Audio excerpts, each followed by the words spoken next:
The seated 90-90, sometimes called windshield wipers, is pretty simple. This is a hip mobility exercise.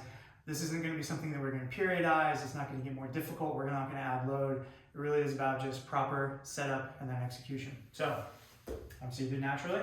First thing I like to do is just place my hands in a comfortable space behind me to square up my hips, hands, and shoulders, because this is going to help me extract some of the most benefit out of this. From there, I'm placing my heels as close to my hips as I can, and then giving it a little test to make sure that I've got enough room for my knee. Number one mistake people make, they don't have enough room, okay? I need enough room.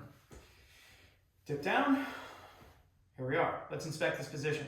So to the greatest degree possible, I'm trying to keep everything nice and tight to the hips. There's gonna be a tendency for everything to kind of like smush out, especially if you're not that mobile, which we'll talk about in a second.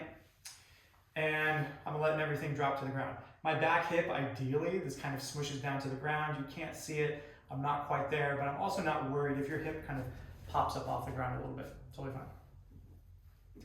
While I'm down in this position, just looking for points of contact, and then without moving anything except my hips, I swivel to the other side. So my heels stay in place, my hands stay in place, and I'll demonstrate these areas here in a second. And I go to the other side. And I can feel right off the bat that my left hip is tighter than my right in this position, which I happen to know is the case for me. And so this is identifying some of that, but then also giving me just the basics to move through this, okay?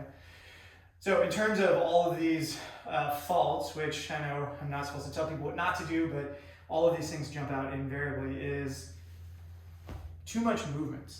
Things kind of moving around or not moving at all, right? So the setup, this sort of like 4-point setup, if you will, heels and hands along with the hips, I guess that's 6 points, ends up being the most critical thing, okay? What if you don't have the mobility? So first of all, you might not have the shoulder mobility. That's totally fine. You can go wider, you can play around, you can go further back, whatever allows you to get comfy.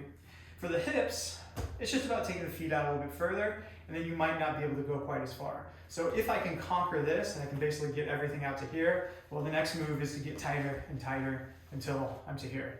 But if my hips are very inflexible, and I've had folks where literally this is the end of the line for one reason or another, they might not have internal rotation of the hip usually, but my goal is to slowly push, push, push until I can get to here. It's a journey. If you're being programmed this, chances are this is going to be a daily driver, a warm-up movement, and so your opportunity is just to slowly sink in, slowly make things a little bit better until you get all the way down to the ground and the hips are doing what they need to do.